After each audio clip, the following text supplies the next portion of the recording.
দেখো আমি আজকে কি রান্না করতে নিয়ে আসছি তোমাদের মাঝখানে। এটা কয়েকজনে দেখো, এটা কয়েকজনে চেনো তুমি? এটা হলে এটা হচ্ছে বিচি কলা। আমাদের ভাষায় বলি, আমরা খুলনার মানুষ তো, আমাদের ভাষায় বলি দয়া কলা। তো এটা বিচি কলা দিয়ে, আর এই হচ্ছে চিংড়ি মাছ। এই চিংড়ি মাছ দিয়ে বিচি কলা দিয়ে আমি এখন এটাকে রান্না করব। এই এই বিচি কলা দেখো, এই গরমের সময় পেট ঠান্ডা করা তরকারি একদম। এখন দেখো আমি কিভাবে রান্না করি, আমার মতো করে একটু রান্না করে খাও। এই যে গরম, কি গরম, উফ, কারেন্ট থাকে না, অসহ্য। মশলাপাতি তরকারি বেশি খেও না, একটু মশলাপাতি কম দিয়ে নর্মাল তরকারি। আমি সবসময় নর্মাল তরকারিটাই খাই, আর তোমাদের সাথেই শেয়ার করি এবং দেখাই সবসময়ের জন্যে। এখন দেখো আমি কিভাবে এই দয়া কলাটা রান্না করি। এই যে দেখো, এই দয়া কলা চিংড়ি মাছ অনেক মজার তরকারি। এই দয়া কলাটা তোমরা হলুদ দিয়ে সুন্দর করে ধুয়ে নিবা, যাতে কোনো আঠা না থাকে, কোনো আঠা বেরোবে না, তরকারিতে সুন্দর একটা তরকারি হবে। এখন আমার তেল গরম হয়ে গেছে, এর ভিতরে আমি এখন পেঁয়াজটা দিয়ে দেব। এই যে অল্প কটা পেঁয়াজ দিয়ে দিলাম। এখন এটা একটু ভাজা ভাজা হোক, একটু লাল লাল হবে।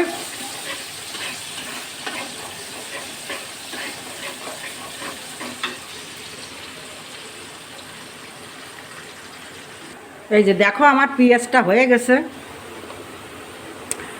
কি সুন্দর পেঁয়াজটা হয়েছে দেখো। এই যে লাল লাল, এই এরকম একটু লাল লাল করতে হবে। এখন আমি এর ভিতরে একটু ঝাল দিয়ে দেব। যে যেমন ঝাল খেতে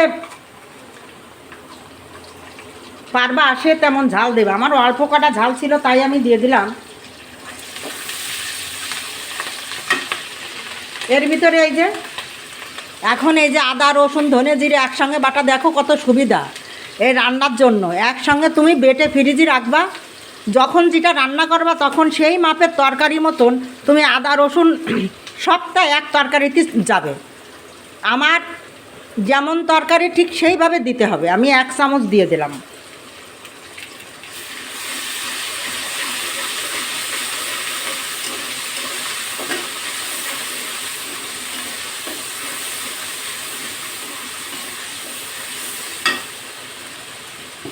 এর ভিতরে আমি এখন এই মাছটা দিয়ে দেবো। মাছটা একটু ভাজা ভাজা হবে তো, এই মাছটা আমি এখন এর ভিতরে দিয়ে দেবো।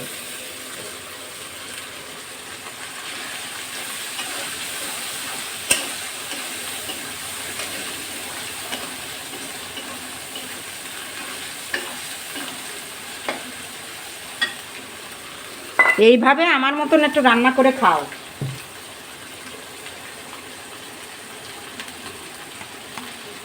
আমি এর ভিতরে এখন 1 চামচ, এই দেখো 1 চামচ হলুদের গুঁড়ো দিয়ে দেবো।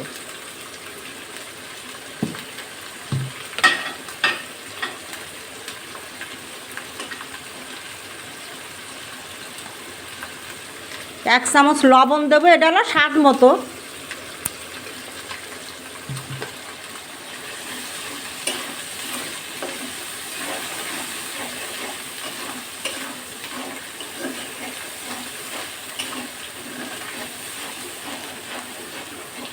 এর ভিতরে আমি এখন হালকা একটু জল দিয়ে দেবো, অল্প একটু জল দেবো।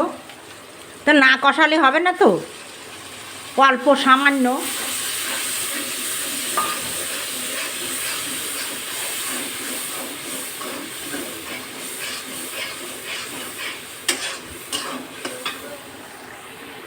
এই যে দেখো কি সুন্দর হয়েছে, দেখো।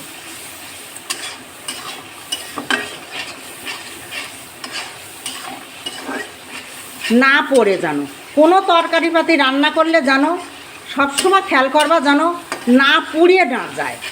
যদি পুড়িয়ে যায় তাহলে তরকারি স্বাদটা হারায় যাবে, আর যদি না পড়ে তাহলে তরকারি স্বাদটা দ্বিগুণ বেড়ে যাবে। এই যে দেখো কি সুন্দর হয়েছে। এখন আমি এর ভিতরে দয়া কলাটা দিয়ে দেবো।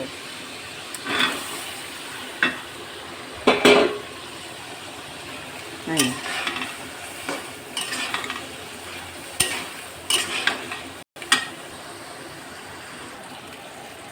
এই যে দেখো কি সুন্দর হয়েছে, তাই দেখো কত সুন্দর হয়েছে। এরকম ভাজা ভাজা করে না কষালে হবে না, এটা সুন্দর করে কষায় নিয়ে তারপরে এর ভিতরে জল দিয়ে দিতে হবে। এই যে এই দেখো কত সুন্দর হয়েছে।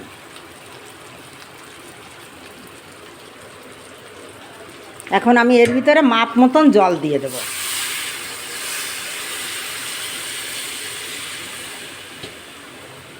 এই জল দিয়ে দিলাম। এখন আমি নামানোর পরে দেখাচ্ছি কত সুন্দর হয়েছে। এটা একটু হোক, এখন আমি এটাকে ঢেকে দিয়ে দেব।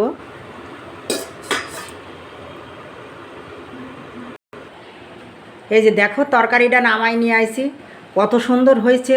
আমরা বলি দয়া কলার তরকারি, কিন্তু সবাই যে যে নামে ডাকে অসুবিধে নাই। এটা বিচি কলাও বলে, দয়া কলা বলে, তা আমরা দয়া কলা বলি। তাই দয়া কলার তরকারি তোমরা একটু রান্না করে খেয়ে দেখো, গরমে অনেক প্রশান্তি পাবা, পেট ঠান্ডা থাকবে, শরীর ভালো থাকবে, অতিরিক্ত গরম তার জন্য। আর কিভাবে রান্না করলাম সব কিছু তোমাদের সাথে শেয়ার করলাম। একটু দেখো আমার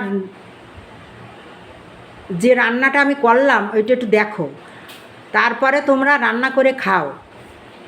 দেখো সত্যি খুব স্বাদের তরকারি, একটা সত্যি খুব স্বাদের তরকারি। সবাই ভালো থাকো, সুস্থ থাকো, বাই।